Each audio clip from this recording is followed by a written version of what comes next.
Udah paham kalau burungnya kerja dan tidak? Ya sampai belajar Om. Oh gitu. Sudah pernah juara waktu awal-awal lomba? Masih di tingkat tabur, rapel. Tapi sudah pernah menang? Sudah. Rasanya gimana, terus teriak-teriak atau piye waktu itu? Ya senang Om.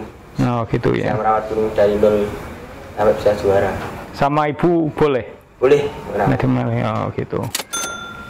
Tapi kemudian pernah atau merasa bahwa burungnya Pak Budiman itu bagus, tetapi di lapangan tersisih oleh burung yang kurang bagus? Pernah merasakan hal seperti itu, bahkan sering. Sering kayak gitu ya. Iya. Perasaannya sakit hati lah, apalah, gimana?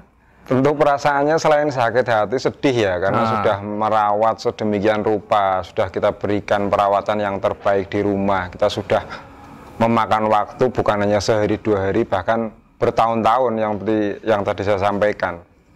Jadi untuk mendapatkan gelar juara, meskipun hanya nominasi pun itu sudah sesuatu yang sangat membanggakan. Maka ketika burung kita di gantangan itu sudah bagus tampilnya, sudah mengeluarkan isian-isian yang dikehendaki, ternyata jangankan juara, untuk nominasi saja tidak masuk, itu sesuatu hal yang sangat menyakitkan gitulah, bagi saya itu sangat menyedihkan begitu.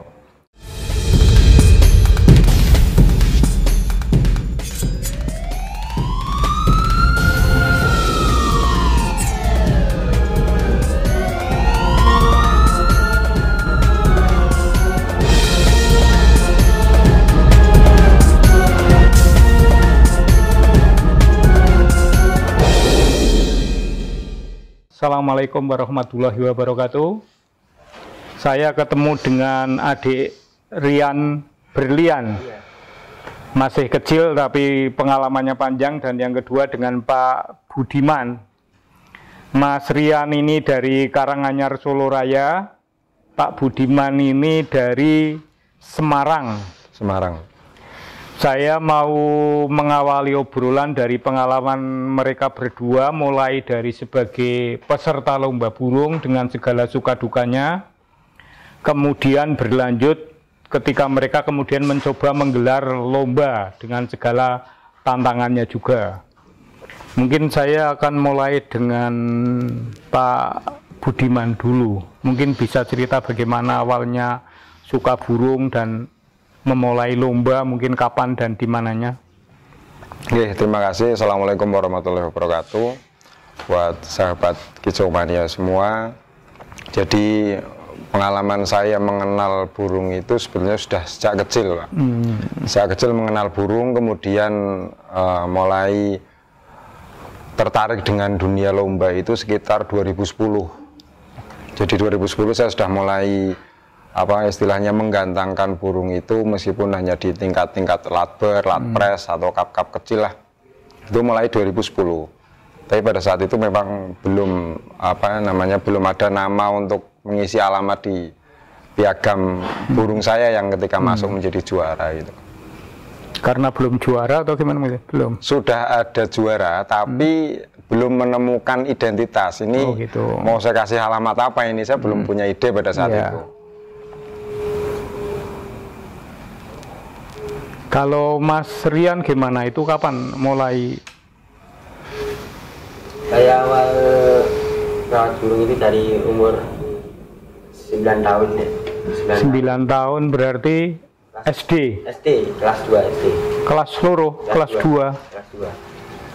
Bagaimana kelas 2? Tapi baru seneng ikut merawat atau udah mulai mengenali burung yang bagus dan yang tidak? Baru seneng merawat burung. Oh gitu, burungnya bapaknya? Iya, atau ya. Sudah lomba waktu itu? Belum, masih belajar ternak-ternak. Tapi bapak udah ikut lomba belum?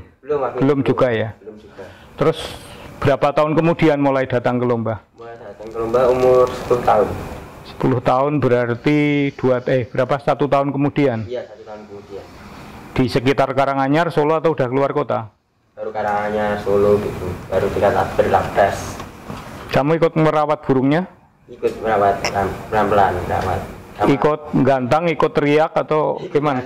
Ikut gantang dulu. Iya. Oh gitu. Udah paham kalau burungnya kerja dan tidak?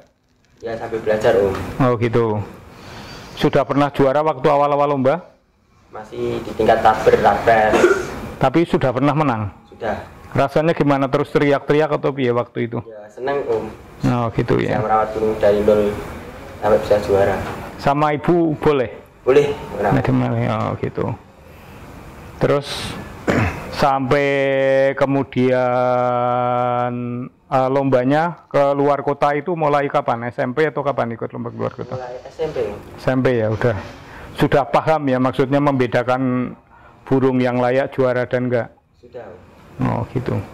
Nah Pak Budiman mulai merasakan, oh ini manuk yang harus saya miliki dan ini yang harus diafkir itu.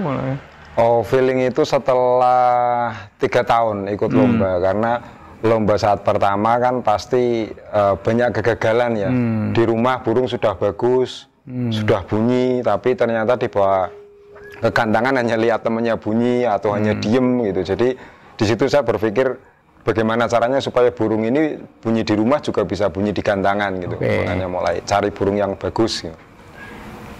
Tapi kemudian pernah atau merasa bahwa burungnya Pak Budiman itu bagus, tetapi di lapangan tersisih oleh burung yang kurang bagus? Pernah merasakan hal seperti itu, bahkan sering. Sering kayak gitu ya? Iya. Perasaannya sakit hati lah, apalah, gimana? Tentu perasaannya selain sakit hati, sedih ya, karena sudah merawat sedemikian rupa, sudah kita berikan perawatan yang terbaik di rumah, kita sudah memakan waktu bukan hanya sehari 2 hari, bahkan bertahun-tahun yang tadi saya sampaikan. Jadi untuk mendapatkan gelar juara, meskipun hanya nominasi pun itu sudah sesuatu yang sangat membanggakan. Maka ketika burung kita di gantangan itu sudah bagus tampilnya, sudah mengeluarkan isian-isian yang dikehendaki, ternyata jangankan juara, untuk nominasi saja tidak masuk, itu sesuatu hal yang sangat menyakitkan gitulah, bagi saya itu sangat menyedihkan gitu.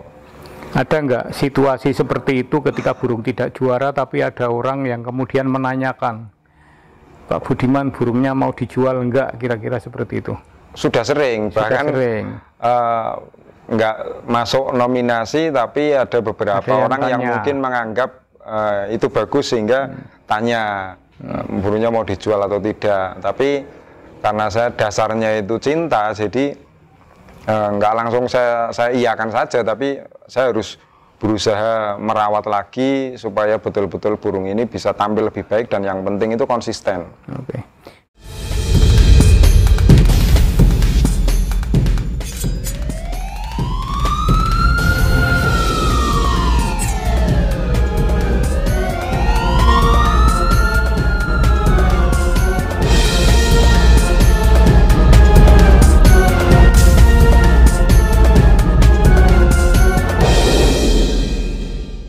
Rian pernah mengalami hal yang sama, merasa burungnya bagus tapi dan apa maksudnya atau sebaliknya mungkin melihat burung bagus punya orang lain tapi nggak juara, pernah juga? Pernah juga Om. Ingin membelinya? Ya pengen membelinya. Oh gitu, artinya melihat wah ini manuk apik nih kok tidak kepake gitu ya. Pak Budi juga kayak gitu kadang, maksudnya iya, kadang tidak subjektif itu, ya, lihat burung orang lain yang seharusnya mungkin menurut Pak Budi layak tapi kok hilang itu ya, ditinggal. Iya, karena saya main ke gantangan kan nggak hanya karena saya mau lombakan burung, kadang saya main ke gantangan hanya sekedar kangen ketemu teman-teman gitu, ngopi bareng, ngopi ngerokok gitu, bahagia ketemu sama teman-teman, satu hobi, satu frekuensi. Kok kebetulan lihat burung yang bagus gitu. Ya kalau saya pas ada amunisi saya dekati. Oke. Terus gini kan, belakangan saya dengar Pak Budiman maupun Dek Rian juga punya pengalaman beberapa kali ikut menjadi penyelenggara lomba juga. Apakah ini dilatar belakangi oleh pengalaman tadi, misalnya kadang-kadang punya pengalaman pribadi yang nggak enak, lihat burung, merasa burungnya bagus tapi kurang diperhatikan, kurang dihargai, sehingga mungkin pengen bikin lomba yang bisa menghargai untuk semuanya, atau mungkin motif lain, katakanlah misalnya wah ini ada potensi duit, ini kita bikin gelaran lomba dapat untung, mempekerjakan orang, semacam itu, atau gimana itu kira-kira Pak Budi? Jadi kalau saya sendiri prinsip dasarnya itu pertama kali saya untuk mencoba membuat gelaran event, meskipun eventnya event kecil, itu tadi pertama didasari memang ketika saya ikut lomba tidak semua itu mengenakan hati saya gitu. Burung saya biasa, nggak masuk, nggak juara. Tapi memang pada saat burung itu memang tidak kerja, ya bagi saya nggak masalah. Mengganteng itu kan ya sebatas hobi, kesenangan, ketemu sama teman-teman, nyoba burung di rumah sudah bagus, di lapangan ternyata tampil bagus, itu sesuatu yang membahagiakan.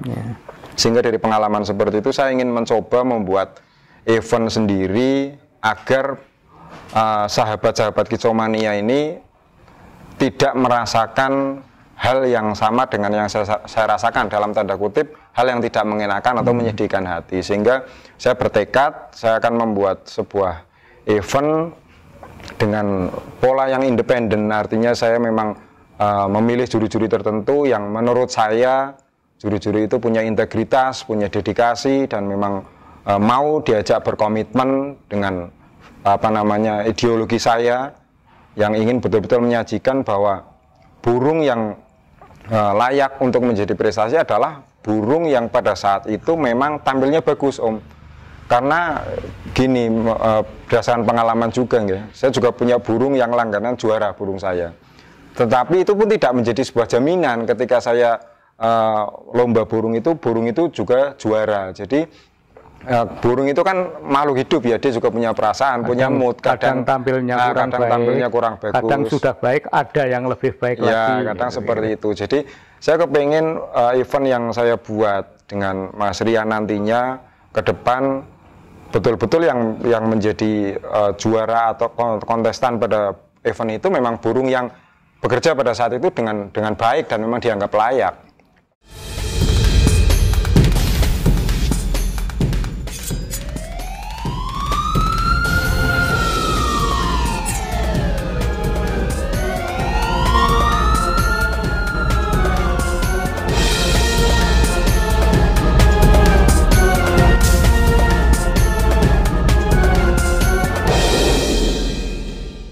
Sudah berapa banyak event yang pernah digelar Pak Budiman di sekitar Semarang ya? Kalau tidak salah event di Semarang itu saya sudah membuat 5 kalau nggak salah. 5 kali lomba ya.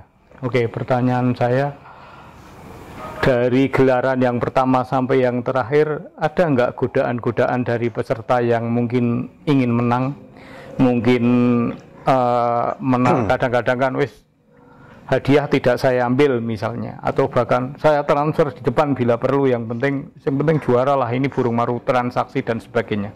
Ada nggak di level lomba yang pernah digelar Pak Budiman? Terus terang ada, karena kan saya juga teman-teman banyak tapi tidak bisa saya sebutkan, saya juga menjaga mereka, tapi tetap itu selalu ada, bahkan dari orang yang tidak dikenal pun kadang ada WA masuk, karena di brosur ada keterangan info lomba menghubungi, kan seperti itu. Jadi tawaran itu bukan hanya 1-2, banyak, bahkan menggiurkan.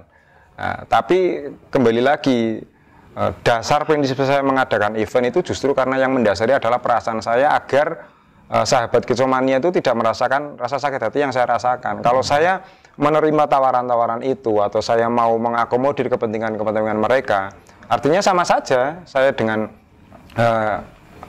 saya dengan mereka-mereka yang saya ikuti eventnya gitu. Jadi ya saya tolak, meskipun ada beberapa saya tolak dengan bahasa tentu berbeda ya, melihat tingkat kedekatan. Kalau yang teman dekat ya tentu bahkan saya berani miso-miso tak pisui, tapi yang orang-orang yang nggak kenal gitu ya tentu saya jawab dengan normatif gitu. Oke, sekarang mungkin kita ke Dik Rian ya. Ini muda tapi di Solo Raya udah sangat terkenal ini. Rian Brilian itu nama yang udah gede sekali, beken sekali lah. Mungkin semua orang di Solo Raya mengenal lah dengan ini Rian Brilian. SF atau BF malah? BF ya, karena punya bird farm sejak dia umur berapa tahun kamu tadi? 2 tahun? 9 tahun. 9 tahun udah merawat burung termasuk breeding. Nah, Mas Rian itu juga sudah beberapa kali menggelar lomba ya. Iya. Terus bagaimana Mas Rian misalnya menghadapi dengan beberapa peserta yang mungkin sebagian lebih senior ketika punya tuntutan tertentu lah, tolonglah bantuan inilah misalnya udah sesi-sesi akhir ini saya buat sangu pulang lah, kadang-kadang kan rasanya kayak gitu kan, sering nggak yang kayak gitu Sering Om. walaupun antara ada yang halus ada yang terus terang itu Ya, kita sering kayak gitu ya. Terus gimana ngadepi yang begitu Gimana ya gitu. Kayak jarang gitu Om kayak dulu. begitu ya. Iya. Mungkin sungkan ya karena masih Karena kecil, peserta masih saya, dianggap masih lugu ya, dianggap masih lugu ya Iya. gitu loh. Tetapi juri-juri kan yang bertugas rata-rata mesti lebih senior dari jenengan. Iya. Bagaimana jenengan memastikan teman-teman juri itu juga bekerja dengan baik lah minimal. Atau mungkin tugasmu merayu teman-teman supaya ayolah datang ini lombaku biar ramai, biar meriah kayak. Tapi teman-temanmu oke toh maksudnya di Salaraya yang sudah kenal secara pribadi? Iya ada Om. Berarti secara tidak langsung ini kan ada Rian berlian semacam jaminan lah besok teman-teman akan mendukung lah, karena di Solo Raya bahkan sudah jauh keluar kota sekarang kan jam terbangnya Rian mendukung lomba lain kan sudah banyak. Iya. Artinya ketika orang lain giliran datang, istilahnya Pak Budiman itu owek, Iya. Beseng. kondangannya sudah banyak, itu kan mereka akan kalau kita mengandekan lomba itu sebagai sebuah kondangan loh ya, walaupun tidak persis seperti itu kan, kira-kira seperti itu ya, tapi dari sonding-sonding awal sudah banyak yang teman-teman yang siap datang membantu. Sudah Om, sudah datang. Oke, jadi dengan kombinasi istilahnya Mas Rian, Dek Rian dan Mas Budiman yang punya pengalaman menggelar lomba yang tegak lurus lah mungkin ya kalau bahasa sekarang, apa adanya sesuai fakta lapangan, menghargai semua burung menurut kualitas dan penampilannya pada saat itu ya, istilahnya pada saat berlangsung ya, Iya. bukan Melihat sejarah ya. Karena banyak burung yang sejarahnya bagus tapi Jadi tidak yang dinilai jaminan. bukan sejarahnya tapi penampilan pada saat itu. Di lapangan. Itulah yang kira-kira di TKT akan dilangsungkan besok 10 Desember ya, 10 Insya Allah. Desember ya. Dalam nama eventnya juga nggak main-main ya, Bupati Kap Karanganyar. Jadi ini nama yang besar, tentu ini Mas Rian sebagai orang Karanganyar, Mas Budiman sebagai partner dari Semarang juga tentunya tidak ingin main-main lah. Betul. Pengalaman mereka menggelar lomba yang diterima oleh akar rumput akan ditekatkan lagi, kira-kira seperti itu Pak Budiman. Iya, kebetulan kan saya juga sudah banyak ngobrol dengan Derian ini tentang kaitannya tadi tentang pengalaman, tentang event. Nah, kebetulan apa yang saya ceritakan, apa yang menjadi istilahnya bahasanya ideologi visi misi, kebetulan satu paham dengan Derian. Makanya ketika saya menyampaikan konsep seperti ini, saya ingin mengadakan gelaran di Karanganyar, bahkan langsung bertajuk Piala Bupati, itu memang bukan event yang istilahnya ecek-ecek ya. Kita membawa nama orang nomor 1 di Karanganyar. Nah, alhamdulillah Derian juga sangat support. Artinya karena yaitu memiliki pandangan dan visi misi yang sama terkait kecintaan kita di dunia burung seperti itu, Om. Oke, mungkin segmen pertama kira-kira membicarakan soal bagaimana mereka berdua itu siap menggelar lomba dengan mendekati fair play lah minimal. Kalau fair play itu susah dicapai, kira-kira kita hanya ya bisa berusaha minimal menyajikan semaksimal mendekati mungkin. itu kan. Itulah yang akan mereka lakukan, yang mulai disiapkan sekarang dan seterusnya sampai 10 Desember dan kita harapkan itu akan sukses. Amin. Gitu kira-kira. Terima kasih. Assalamualaikum warahmatullahi wabarakatuh.